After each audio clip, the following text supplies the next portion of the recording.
Before, buhay ko, nung wala pa si V-Mobile, before I was an undergrad student from De La Salle University, College of St. Benil. Before I was into buy and sell of different kinds of apparels. Kaya ko siya ginagawa before kasi marami akong gustong bagay na bilhin na kaso hindi mababayad ng parents namin. Kaya ang ginawa ko is binaliktad namin yung scenario. Before I was invited by my brother Duncan Yu, naalala ko pa noon, kasama ko noon yung dati kong girlfriend.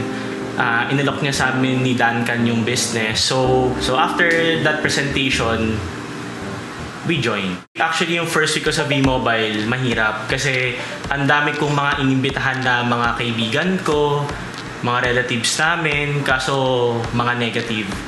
Different story kasi ako. Ang nangyari kasi sa akin before, pumunta kami ng Pampanga. Then, dun sa Pampanga, dun nagsimula lahat. Akala ko dati, yayaman ka lang dito, na kitaan lang, na puro cheque-cheque lang, pero hindi eh. Actually, nung nalaman ko to si V-Mobile, na nilagay ko sa puso ko si V-Mobile, dun ko nalaman na personality ko magbabago, attitude. Ang best reward sa akin ni V-Mobile is my team.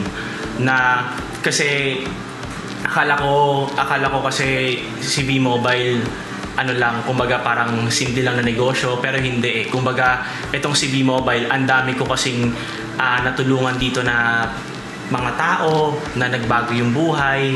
Akala ko dating imposible, pero dito pala sa V-Mobile, posible.